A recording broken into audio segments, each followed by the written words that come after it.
রাতভর উত্তপ্ত Dhaka medical college, পৃথক দুটি মৃত্যুর জেরে চিকিৎসকদের উপর হামলা, জরুরি বিভাগে হত্যাকাণ্ডে 4 জন গ্রেফতার, ইন্টার্ন ডাক্তারদের কর্মবিরতি। এখানে যদি ডাক্তারদের নিরাপত্তা না থাকে আমরা ডাক্তাররা কোন ভরসায় সারা রাত জেগে আপনাদের সেবা করব? হাসপাতালের ভেতরে ঢুকে এই দেশীয় অস্ত্র দিয়ে কোনো ডাক্তারকে হামলা করবে না আগামীকাল, তার কি কোনো গ্যারান্টি আছে? বাচ্চারা শ্বাস ফুটানোর সমস্যা হইতেছে, বলছে আমি অক্সিজেন লাগাতে, তাদের অক্সিজেন আছে, তারা আমার বাচ্চারা অক্সিজেন দিতেছে না। ছাত্র হত্যা মামলায় শামসুল হক টুকু, আরিফ খান জয় সহ 5 জনের আবারও 3 দিনের রিমান্ড। পৃথক দুটি মামলায় 6 দিনের রিমান্ড দেয়া হলো পলককে। গোপালগঞ্জের কাশিয়ানীতে বাস ট্রাক মুখোমুখি সংঘর্ষে নিহত 5 আরোহী, গুরুতর আহত 25 জন, ভর্তি করা হয়েছে হাসপাতালে।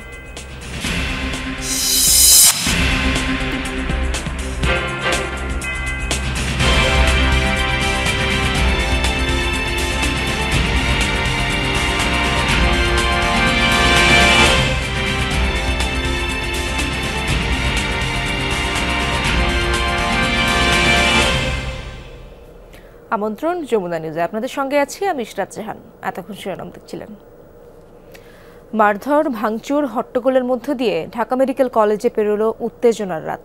3টি পৃথক ঘটনার জেরে চিকিৎসকদের ওপর হয় হামলা, জরুরি বিভাগেও ধারালো অস্ত্র নিয়ে হয় মারামারি।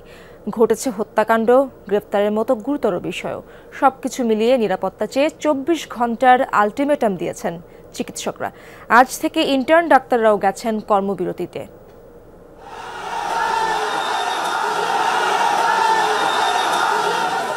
24 ঘন্টায় পরপর 3টি অনাকাঙ্ক্ষিত ঘটনা, যার জেরে উত্তপ্ত হয়ে ওঠে ঢাকা মেডিকেল কলেজ হাসপাতালের জরুরি বিভাগ।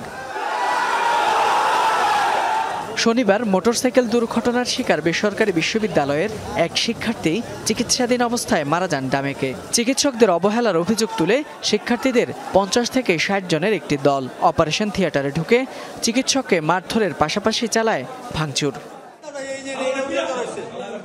রাত 10টার পর ঘটে আরেক অঘটন। ঢাকা মেডিকেল কলেজ হাসপাতালের জরুরি বিভাগে ধারালো অস্ত্র নিয়ে 2 গ্রুপের মধ্যে হয় মারামারি, তাতে একজনের মৃত্যু হয়। সেই ঘটনার রেশ কাটতে না কাটতেই রাত 11টায় বিষ পান করা এক রোগী মারা যায় হাসপাতালে। তাতে চিকিৎসকদের অবহেলার অভিযোগ তুলে আইসিইউতে ভাঙচুর চালায় স্বজনরা। এই ঘটনায় 4 জনকে আটক করে সেনাবাহিনী। সবকিছু মিলিয়ে উত্তেজিত হয়ে পড়ে চিকিৎসক ও মেডিকেল কলেজের শিক্ষার্থীরা। দেন আগামী 24 ঘন্টার মধ্যে দায়ীদের গ্রেফতারের আলটিমেটাম। এখানে যদি ডাক্তারদের নিরাপত্তা না থাকে আমরা ডাক্তাররা কোন ভরসায় সারা রাত জেগে আপনাদের সেবা করবো? আমি এই প্রশ্ন জাতির কাছে রাখতে চাই। আমি আমার হাসপাতাল নিরাপদ না, আমি কর্মস্থলে নিরাপদ না। আপনারা অপারেশন থিয়েটার থেকে ডাক্তার বিটাচ্ছেন, তাহলে কই যাবে? বাকি রোগীরা অপারেশন থিয়েটারে নাই। তারা আজকে একজন রোগীর উপরে আক্রমণ করেছে, বা যে এখানে নিরাপত্তার জন্য আসছে তার উপরে আক্রমণ করছে। তারা যে হাসপাতালের ভেতরে ঢুকে এই দেশীয় অস্ত্র দিয়ে কোনো ডাক্তারকে হামলা করবে না আগামীকাল, তার কি কোনো গ্যারান্টি আছে? গ্যারান্টি নাই। বহিরাগত সন্ত্রাসীরা চাপাতি দিয়ে হাসপাতালে ঢুকে রোগীর আক্রমণ করা, বিষ পান করে রোগীর মৃত্যুকে কেন্দ্র করে ওসেক ভাঙচুর, ডাক্তারদের আক্রমণ করার পরিপ্রেক্ষিতে প্রতিবাদ স্বরূপ ঢাকা মেডিকেল সকল ইন্টার্ন ডাক্তার কর্মবিরতিতে যাওয়ার ঘোষণা করা হলো। এ ঘটনায় 2 দফা দাবি তুলে কর্মবিরতির ঘোষণা দেন ইন্টার্ন চিকিৎসকরা। এতে ভোগান্তিতে পড়েছেন হাসপাতালে সেবা নিতে আসা রোগীরা। বাচ্চারা শ্বাস ফুটানোর সমস্যা হইতেছে, বলছে আমি অক্সিজেন লাগাতে, তাদের অক্সিজেন আছে, তারা আমার বাচ্চারা অক্সিজেন দিতেছে না। চারিনিলে অক্সিজেন আছে, আর ইমার্জেন্সি অক্সিজেন দিতে পারবেন। হ্যাঁ, 7টার দিকে ভর্তি রাখতে পারবো, বুঝলেন? বলছে 7টার দিকে আমরা ভর্তি রাখতে পারবো, কিন্তু এখানে অক্সিজেন খালি আছে, কিন্তু আর অক্সিজেন দিতেছে না। ঢাকা মেডিকেল কলেজ হাসপাতালের মধ্যে শনিবারের অনাকাঙ্ক্ষিত ঘটনাগুলোর সুস্থ বিচার চেয়ে এবং ডাক্তারদের নিরাপত্তা নিশ্চিতের দাবি জানিয়ে কর্মবিরতির ঘোষণা দিয়েছে ঢাকা মেডিকেল কলেজ হাসপাতালের ইন্টার্ন চিকিৎসকরা। তারা বলছেন এই ঘটনাগুলোর সুষ্ঠু তদন্ত এবং দোষীদের বিচার না হলে তারা কাজে ফিরবেন না। ফয়সাল মাহমুদ, যমুনা নিউজ, ঢাকা। দর্শক, এই বিষয়ে সবশেষ আপডেট জানবো। ঢাকা মেডিকেল কলেজ হাসপাতালে রয়েছেন আমার সহকর্মী রাব্বি সিদ্দিকী। রাব্বি, জরুরি বিভাগের চিকিৎসা কার্যক্রম তো বন্ধই রয়েছে যতটুকু জানি আমরা, কি অবস্থা সেখানকার?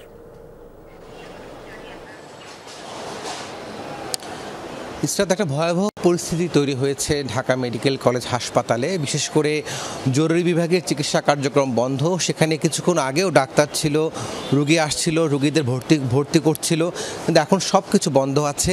তবে আইসিইউতে রোগী ভর্তি থাকায়, জরুরি বিভাগের পাশে যে আইসিইউ, সেই আইসিইউতে রোগী ভর্তি থাকায় এখানকার নার্স যারা আছেন, যারা স্টাফ আছেন, তারা তার চিকিৎসা সেবা কার্যক্রম চালিয়ে যাচ্ছেন।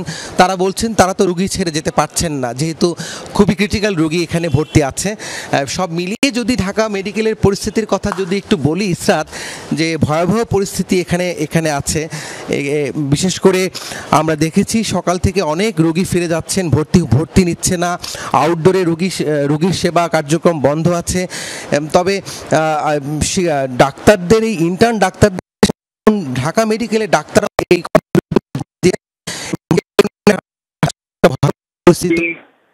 আমরা কথা বলার চেষ্টা করেছিলাম ঢাকা মেডিকেল কলেজের পরিচালকের সাথে। তিনি কিন্তু এখন পর্যন্ত কোনো সদুত্তর দিতে পারেননি। চিকিৎসকদেরকে তিনি বুঝিয়ে এই যে একটি মানবিক সংকট তৈরি হয়েছে ঢাকা মেডিকেল হাসপাতালে, যেখানে দূর দূরান্ত সেই সঙ্গে ভর্তি থাকা রোগীরা এক ধরনের মানবিক সংকটের মধ্যে পড়েছে। ডাক্তার যেহেতু এখনও চিকিৎসা সেবা শুরু করেনি, সব মিলিয়ে একটা ভীতিকর অবস্থা কিন্তু ইসরাত তৈরি হয়েছে ঢাকা মেডিকেল কলেজ হাসপাতালে। ধন্যবাদ রাব্বি আপনাকে। আইডিয়াল কলেজের ছাত্র খালিদ হাসান সাইফুল্লাহ হত্যা মামলায় সাবেক ডেপুটি স্পিকার শামসুল হক টুকু, সাবেক ক্রীড়া প্রতিমন্ত্রী আরিফ খান জয় সহ 5 জনের ফের 3 দিনের রিমান্ড মঞ্জুর করলেন আদালত। পৃথক দুটি হত্যা মামলায় সাবেক আইসিটি প্রতিমন্ত্রী জুনায়েদ আহমেদ পলককে 6 দিনের রিমান্ড আদেশ দিয়েছেন আদালত। সকালে ঢাকার মেট্রোপলিটন ম্যাজিস্ট্রেট মইনুল ইসলামের আদালত শুনানি শেষে রিমান্ডের আদেশ দেন। রিমান্ড মঞ্জুর হওয়া অপর আসামিরা হলেন আওয়ামী লীগের সাংগঠনিক সম্পাদক আহমদ হোসেন, চট্টগ্রাম বন্দরের সাবেক চেয়ারম্যান অবসরপ্রাপ্ত রিয়ার অ্যাডমিরাল মোহাম্মদ সোহাইল এবং ঢাবি ছাত্রলীগের সাধারণ সম্পাদক তানভীর হাসান সৈকত। রাষ্ট্রপক্ষ রিমান্ড মঞ্জুরের পক্ষে শুনানি করেন। বিএনপিপন্থী আইনজীবী আনোয়ারুল ইসলামও রিমান্ডের পক্ষে শুনানি করেন। আসামিদের পক্ষে তাদের আইনজীবী মোর্শেদ হোসেন শাহিন রিমান্ড বাতিল চেয়ে জামিন আবেদন করেন।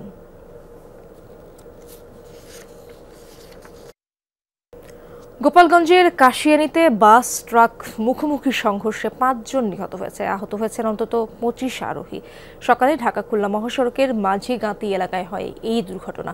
ভাঙা হাইওয়ে থানার এসআই আব্দুল্লাহ আল মামুন জানান, খুলনা থেকে ঢাকাগামী ইমাদ পরিবহনের বাসের সাথে বিপরীত দিক থেকে আসা ট্রাকের মুখোমুখি সংঘর্ষ হয়। ঘটনাস্থলে নিহত হয় বাসের 5 যাত্রী। তাৎক্ষণিকভাবে তাদের নাম পরিচয় জানা যায়নি।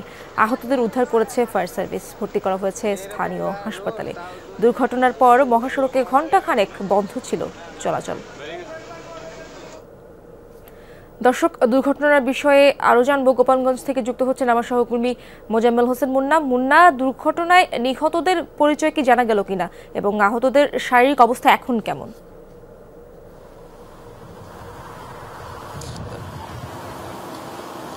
ইসরাত, আপনি জানেন যে গোপালগঞ্জের কাশিয়ানীতে ঢাকা খুলনা মহাসড়কের মাঝিগাতি নামক স্থানে মর্মান্তিক সড়ক দুর্ঘটনা ঘটেছে। সেখানে 5 জন নিহত হয়েছে, ইতিমধ্যে আপনি বলেছেন। তো এই মুহূর্তে আমরা 5 জন নিহতের মধ্যে 4 জনের নাম পরিচয় পাওয়া গিয়েছে।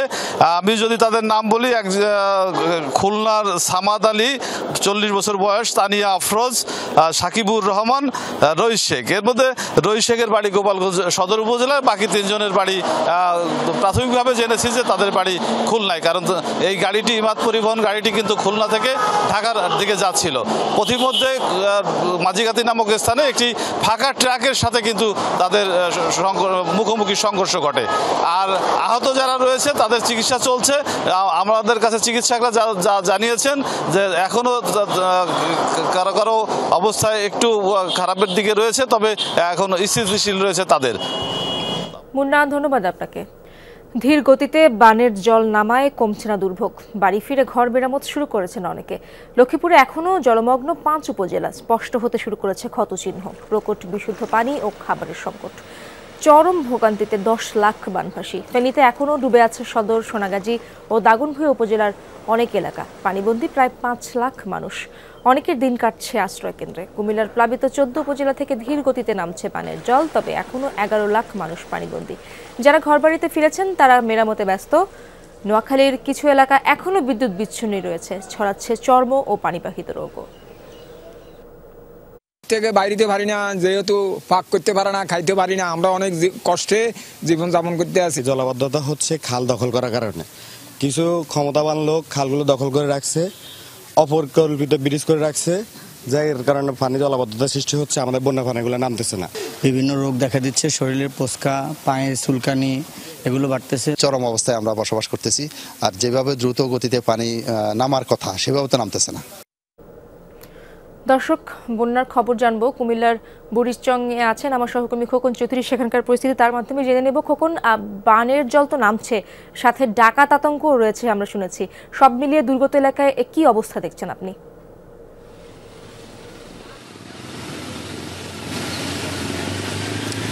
সেটা আসলে সকাল থেকে আমরা কিন্তু বুড়িচংয়ের বিভিন্ন এলাকা ঘুরে দেখেছি।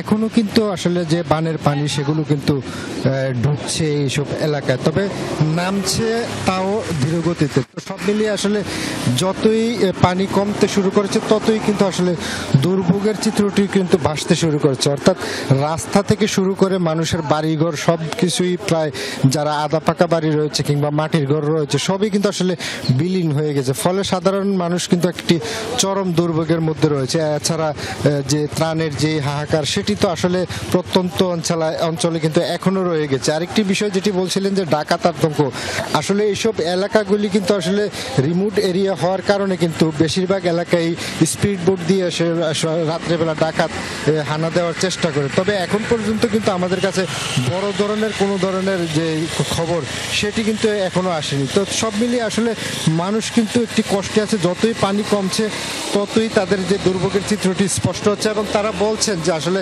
তারা যে যারা ক্ষতিগ্রস্ত বানবাসী তারা কিন্তু আসলে ঘুরে দাঁড়ানোর জন্য সাধারণ মানুষ যাতে তাদের পাশে এসে দাঁড়ায় সরকারের পাশাপাশি, সেই আহ্বানটুকু কিন্তু অনেকেই আমাদেরকে করেছেন এবং আমরা আসলে দেশবাসীকে জানাচ্ছি।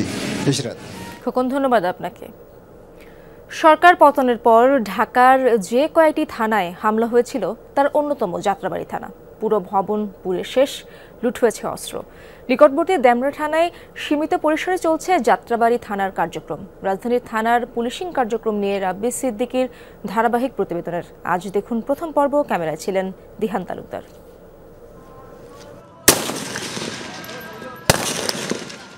ছাত্র জনতার আন্দোলনের সময় রাজধানীতে পুলিশের সাথে সংঘর্ষে অনেক প্রাণহানির ঘটনা ঘটে। সরকার পতনের আগে পরে 3 দিন পুলিশের বেশ কিছু স্থাপনায় হামলা, ভাঙচুর ও অগ্নিসংযোগ করা হয়। 5 আগস্ট শেখ হাসিনার দেশত্যাগের পর সারা দেশে পুলিশি কার্যক্রম বন্ধ হয়ে যায়। পুলিশ সদস্যরা থানায় আসতে সাহস পাননি। 9 আগস্ট রাজধানীসহ দেশের বিভিন্ন থানায় সীমিত পরিসরে কার্যক্রম শুরু করা হয়। তবে যাত্রাবাড়ি থানায় এসে দেখা যায় পুড়ে যাওয়া থানা ভবন মেরামতের কাজ চলছে। নেই কোনো পুলিশ সদস্য, নেই আনসার সদস্য, আছে উৎসুক জনতা। আর লুট ঠেকাতে কয়েকজন শিক্ষার্থী থানা পাহারা দিচ্ছেন। এখানে ভাঙ্গাচুরা আছে, আমরা যদি ছাত্ররা যদি এগুলো পাহারা না দিতাম তাহলে এগুলো সব চলে যেত, এই গেটটাও থাকতো না, কিছুই থাকতো না। আমাদের এই থানায় প্রশাসন না থাকার কারণে আমরা কোনো কেস নিতে পারতেছি না। এই কারণে আমরা চাই যত তাড়াতাড়ি সম্ভব আমাদের থানায় প্রশাসন আসুক। সবচেয়ে বেশি ক্ষতিগ্রস্ত হয়েছে যাত্রাবাড়ি থানা। এই থানার পুরো ভবন পুড়িয়ে দেওয়া হয়েছে, সেই সাথে লুট হয়েছে অস্ত্র এবং বেশ কয়েকজন পুলিশ সদস্যের মরদেহ উদ্ধার করা হয়েছে। এই থানার স্বাভাবিক কার্যক্রম শুরু হতে আরও অনেক সময় লাগবে। ডেমরা থানায় বসে চলছে যাত্রাবাড়ি থানার কার্যক্রম। ডিউটি অফিসার জানালেন কোনো রকম জোড়াতালি দিয়ে তাদের কাজ চলছে। চুরি ও হারানোর জিডি নিচ্ছেন তারা। ভালো সেবা পাইছি, মানে হয়তো যে অফিসারটা ছিল সে ভালো ছিল, যার কারণে হয়তো আমি ভালো সেবাটা পাইছি, হয়তো অনেকে হয়তো পাই নাই। আমার প্রত্যাশা হলো আমি যেরকম সেবাটা পাইছি সবাই যেন এই সেবাটা পায়। এ থানার একাধিক পুলিশ সদস্য নাম প্রকাশ না করার শর্তে যমুনা নিউজকে বলেন জিডিতেই সীমাবদ্ধ থানার কার্যক্রম। থানার বাইরে গিয়ে কাজ করতে এখনও ভয় পাচ্ছেন তারা। রাব্বি সিদ্দিকী, যমুনা নিউজ, ঢাকা। বাংলাদেশ জাতীয়তাবাদী দল বিএনপির ৪৬তম প্রতিষ্ঠাবার্ষিকী আজ। ১৯৭৮ সালের ১ সেপ্টেম্বর বিভিন্ন দল মতের সমন্বয়ে বিএনপি প্রতিষ্ঠা করেন সাবেক রাষ্ট্রপতি জিয়াউর রহমান। প্রতিষ্ঠাতার আকস্মিক মৃত্যুর পর দলের হাল ধরেন তার স্ত্রী খালেদা জিয়া। প্রায় ৫ দশকের পথ চলায় নানা ঝড় ঝাপটা মোকাবেলা করেছে দলটি। দীর্ঘ সময় গণতন্ত্রের জন্য লড়াই করা বিএনপির সামনে মূল চ্যালেঞ্জ মানুষের মন জয়। বিস্তারিত জানাচ্ছেন শরীফুল ইসলাম খান। খাদ্য উৎপাদন দ্বিগুণ করতে হবে।